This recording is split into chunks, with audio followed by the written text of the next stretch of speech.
नमस्कार, स्वागत आप सबका। मैं मनोज श्रीवास्तव हूं और आप देख रहे हैं सरोकार। सरोकार में हमने डीईआरसी को लेकर एक बड़ा खुलासा किया। उसे लेकर राजनीतिक गलियारों से प्रशासनिक हलकों में खलबली मच गई और जो दस्तावेज हमने दर्शकों के सामने रखे वो साफ तौर पर यह बताते नजर आए हैं कि जल बोर्ड की तरफ से भुगतान सही समय पर किया गया है, दस्तावेजों के आधार पर। लेकिन अब भी इस मामले पर कुछ पहलू उलझे अनछुए हैं जिन्हें सुलझाने और समझने की कोशिश हम आज करेंगे सरोकार में। हमारे साथ इस दौरान कई खास लोग मौजूद होंगे और उन सब से हम जानेंगे जो दस्तावेजों के आधार पर सवाल उठाए गए हैं उसका जवाब क्या है। उन तमाम लोगों से आपको हम उनसे मिलवाएंगे, लेकिन सबसे पहले हम आपको ये बताते हैं कि आज जिस मसले को लेकर हम आगे बढ़ने वाले हैं वो मसला कितना गंभीर है और उस मसले में अगर वाकई इस तरीके की सोच रखी जाती कि हाँ आवाम को इससे फायदा मिल सकता है तो क्यों ना कुछ ऐसा किया जाए, तो उसका बहुत बड़ा असर आज लोगों के हर घर में, उनके हर बजट पर और हर व्यक्ति पर इसका होता। लेकिन शायद वो नहीं हो पा रहा है, तो इसके पीछे कुछ और कारण भी हो सकते हैं और अगर कुछ और कारण है तो उसमें कितनी सच्चाई है, ये तमाम बातें शुरू करते हैं। कौन सच्चा कौन झूठा।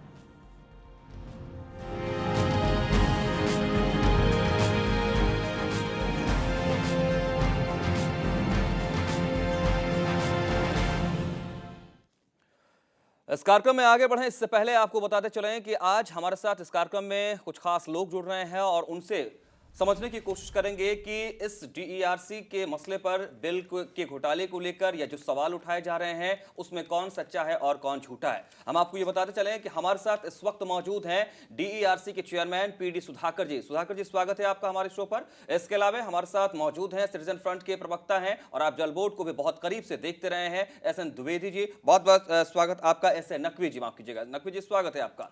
इसके अलावा हमारे साथ मौजूद रहेंगे आपके अहम सदस्य मनीष सिसोदिया भी। और मनीष जी, स्वागत है आपका। बहुत सारे सवाल आपने उठाए हैं, आज उसका जवाब तलाशने की कोशिश है। हम उम्मीद करेंगे आप बड़े सब्र के साथ उन जवाबों को सुनेंगे भी और फिर अपनी सच्चाई भी रखने की कोशिश करेंगे।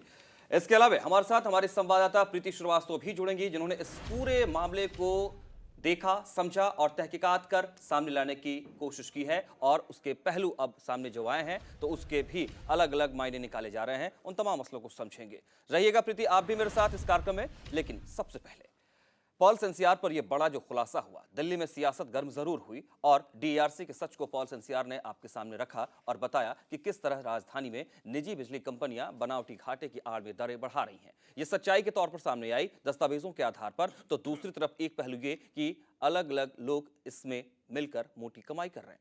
ये सब हुआ है डीईआरसी के आंख मूंदे रहने के कारण ही या कुछ और भी वजह हैं, उन तमाम मसलों को समझेंगे। लेकिन जरा खुलासा क्या था, मामला क्यों इतना आगे बढ़ा, उसको देखिए। राजधानी दिल्ली में एक बार फिर से बिजली की दरों में इजाफा कर दिया गया है और हर बार की तरह इस बार भी घाटे को डीईआरसी ने इसकी वजह बताया है। डीईआरसी के मुताबिक दिल्ली में बिजली सप्लाई करने वाली कंपनियां डीएसडीएमसी, डीएससीएस, टाटा, डीएससीएस राजधानी ने अपनी लॉग शीट में दिखाया है कि दिल्ली जल बोर्ड से उन्हें 2008 तक का रेवेन्यू नहीं मिला है। इस लॉग शीट में इसी तरह का ब्यौरा दिल्ली मेट्रो और इंदिरा गांधी इंटरनेशनल एयरपोर्ट के बारे में भी दिया गया है। इन कंपनियों का तर्क है कि इनसे रेवेन्यू ना मिल पाने की वजह से हो रहे घाटे को पूरा करने के लिए ही वो बिजली के टैरिफ में इजाफा करने के लिए मजबूर हैं। लेकिन क्या ये सच है? इस मामले में जब पॉल सेंसियार ने पड़ताल शुरू की तो कुछ चौंकाने वाले तथ्य सामने आए। जांच के बाद पॉल सेंसियार के हाथ वो दस्तावेज लगे जो ये बताने के लिए काफी हैं कि डीईआरसी का आम लोगों के लिए बिजली की दरें बढ़ाने का जो तर्क था वो सच नहीं है। पॉल सेंसियार आज डीईआरसी के इस झूठ को आपके सामने खोल कर रख देगा। हमारे पास दिल्ली जल बोर्ड की वो लॉग शीट मौजूद है जिसमें साफ दिखाया गया है कि हर साल बिजली के बिल का पूरा भुगतान वक्त पर किया गया।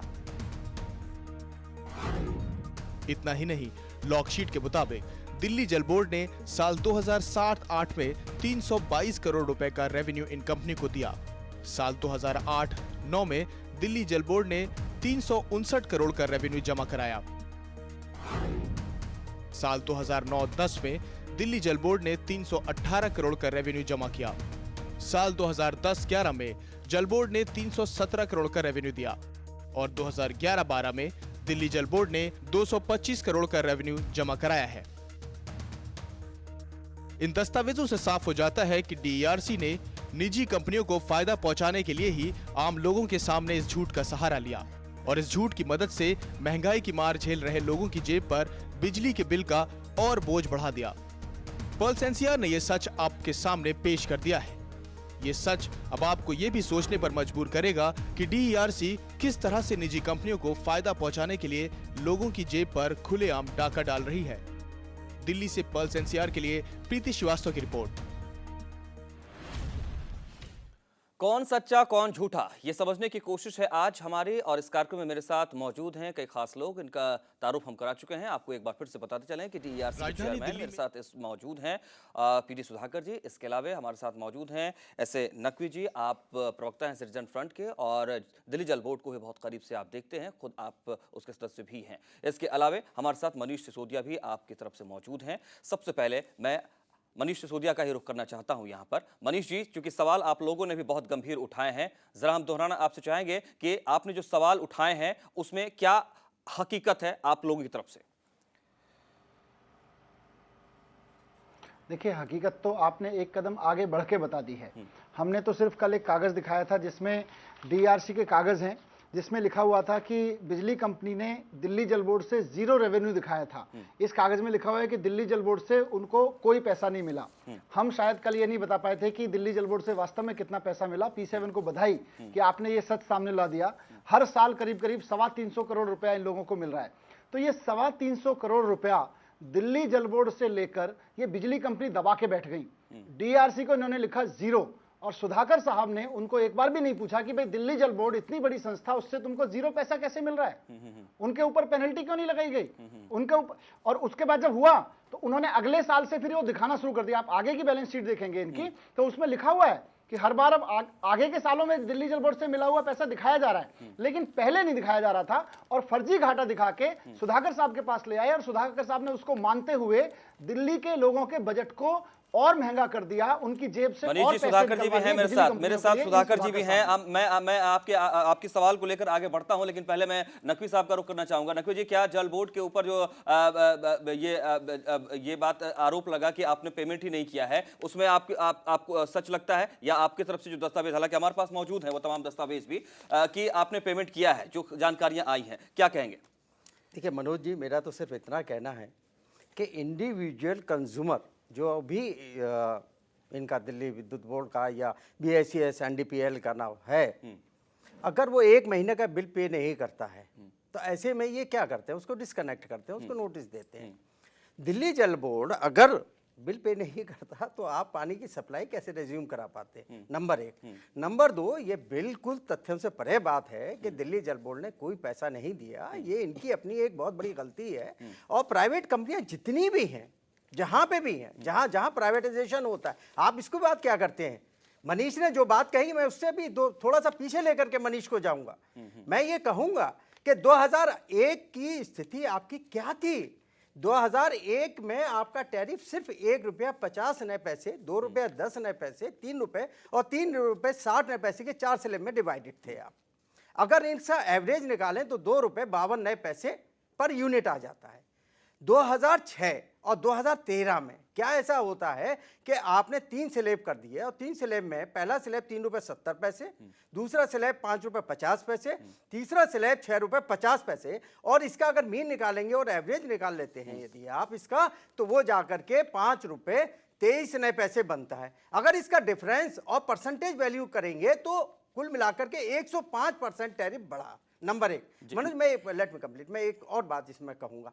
अब सवाल इसका आता है ये कि ये घाटा कैसे हुआ है। आप इसको भूल दीजिए कि क्या साहब दिल्ली जल बोर्ड ने दिया या नहीं दिया, डीआरसी को DMRC ने दिया या नहीं दिया, डायल ने दिया नहीं दिया। मैं तो आम कंज्यूमर की एक बात उठाना चाहता हूं, और वो एक आम कंज्यूमर वो ये पूछना चाहेगा कि 105% की इंक्रीज टैरिफ में हुई, जिस पे गारंटी किया गया था 2002 के अंदर कि जब दिल्ली विद्युत बोर्ड को इन्होंने टेक ओवर किया और इसको दिल्ली सरकार ने 2600 करोड़ प्लस 900 करोड़ के और अलग रिलैक्सेशन देके 3500 करोड़ की एक फाइनेंशियल असिस्टेंस के साथ में इस कमिटमेंट के साथ दिया था कि इस टैरिफ को कम करेंगे। नंबर 1।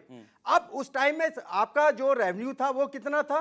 आपके जो बिलिंग पोजीशन थी वो कितनी थी, ट्रांसमिशन और डिस्ट्रीब्यूशन लॉसेस थे वो कितने थे। 2002 में आप 52% जो था आपका नकवी जी हम डिटेल पर आगे बढ़ते हैं, लेकिन जरा सुधाकर जी मेरे साथ मौजूद हैं। सुधाकर जी, ये जो जीरो पेमेंट की बात हो रही है और दिल्ली जल बोर्ड का ये कहना, अलग अलग एजेंसियां भी हैं वो शायद पेमेंट करती नहीं कर रही है, ये बात की गई है, लेकिन ये दिल्ली जल बोर्ड के आंकड़े हमारे पास भी हैं जो जानकारी के तौर पर सामने आई है, और ये कह रहे हैं नकवी जी भी कि वो पेमेंट आपको किया गया है, फिर ये जीरो बैलेंस शीट क्यों?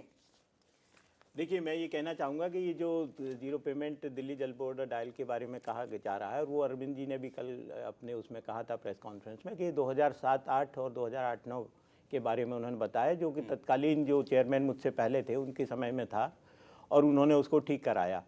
लेकिन जब से मैंने इसको देखा है, अब हमारे यहाँ कोई भी ऐसा जीरो बिलिंग का डायल और जल बोर्ड का कोई भी मामला नहीं है, और जो भी वो एक्चुअली पेमेंट कर रहे हैं वो उसमें दिखाया जा रहा है। सुधाकर जी, ये क्या हम ये समझे आज ये जवाब आपकी तरफ से समझे डीआरसी की तरफ से कि वो गलती थी, डीआरसी की तरफ से गलती वो थी? चूंकि मेरे समय की बात नहीं है तो मैं उसके बारे में कोई टिप्पणी अभी नहीं कर सकता, क्योंकि हमारे सामने जो भी 10-11 से लेके मामले आए हैं उनमें पूरा जो भी उस पेमेंट जल बोर्ड और डायल कर रहे हैं वो दिखाया जा रहा है, और उसमें किसी प्रकार की त्रुटि नहीं हुई है।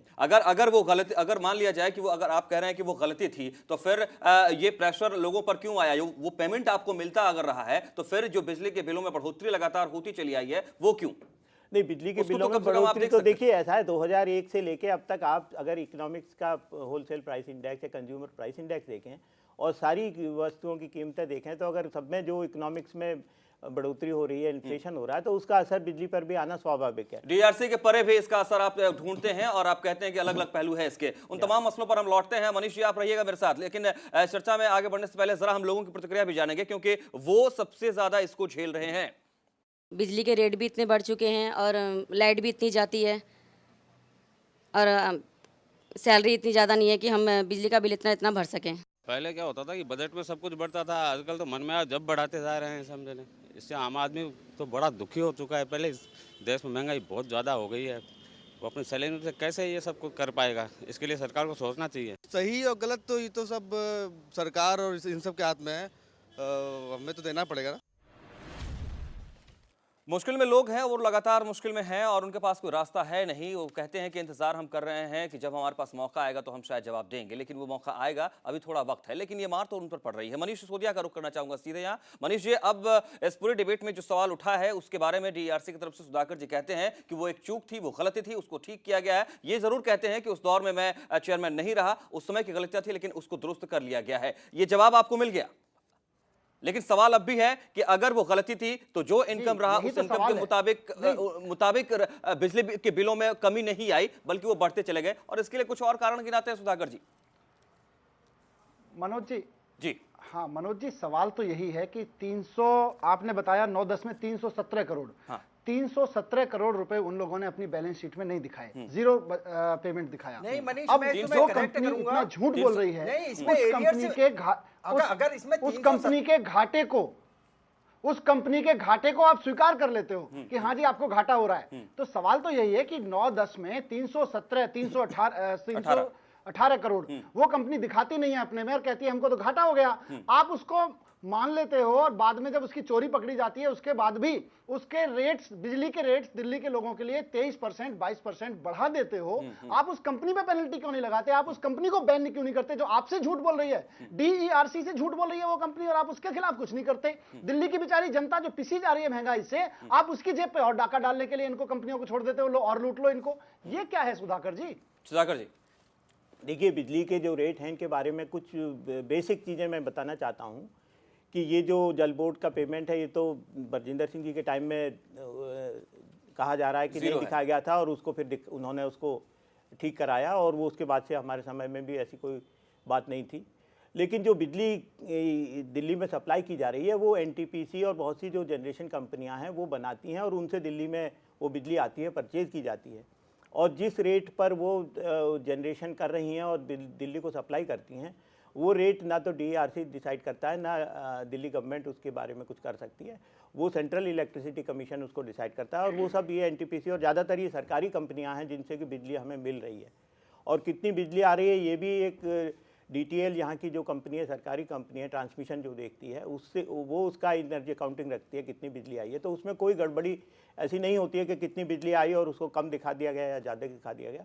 तो पहले जो बिजली का उत्पादन का जनरेशन कॉस्ट थी वो 300% अब उससे बढ़ चुकी है। 2001 में जो नकवी साहब बता रहे हैं कि तब रेट ₹1.50 ₹2 था एवरेज रेट, तो तब से लेके अब तक बिजली की जो कॉस्ट है, जो सप्लाई होती है, वो 300% बढ़ चुकी है। नहीं, तो सुधाकर जिस जी, रेट सुधाकर पे जी, बिजली आ रही है आप इसके लिए सप्लाई की जाएगी। इसके लिए जो कॉस्टिंग्स हैं वो बढ़ गई हैं, कॉस्ट सुधाकर बढ़ गए जी, हैं, इसको जिम्मेदार मानते सुधाकर जी, हैं। यहीं पे एक सवाल बनता है, जल्दी से मनीष जी, जल्दी से सवाल केवल यहीं सुनूंगा, पे मैं ये जवाब सवाल दूंगा बनता है ब्रेक के कि बाद। आप ही के बिल्कुल ₹2.48 में ₹2.72 में उन्होंने बिजली खरीदी और ₹1 अपनी सिस्टर कंपनी से रूट करके घाटा दिखा दिया। अपनी ₹4 में उन्होंने बिजली खरीदी, ₹2.72 में उन्होंने अपनी सिस्टर कंपनी को दे दी और उससे फिर ₹1, तो पूरा घाटा इन्होंने जो दिखाया है ये तो 2010 और 11 जिस वक्त आप चेयरमैन थे उस वक्त का है। आपने 50 करोड़ के इस फर्जी घाटे को क्यों नहीं पकड़ा? ये 50 करोड़ का फर्जी घाटा तो आपके उसमें है। मनीष जी, आपके दौर का है। सवाल सामने है और इसका जवाब लेते हैं, लेकिन एक छोटा सा ब्रेक यहाँ पर हो रहा है, बहुत तेज वापसी करेंगे और इस मसले पर हम जल बोर्ड की तरफ से क्या प्रतिक्रिया आ रही है वो भी सुनेंगे और प्रीति श्रीवास्तव जो हमारे संवाददाता जिन्होंने इस ये खुलासा किया है उनके साथ भी हम बात करेंगे। छोटे से ब्रेक के बाद बहुत तेज वापसी।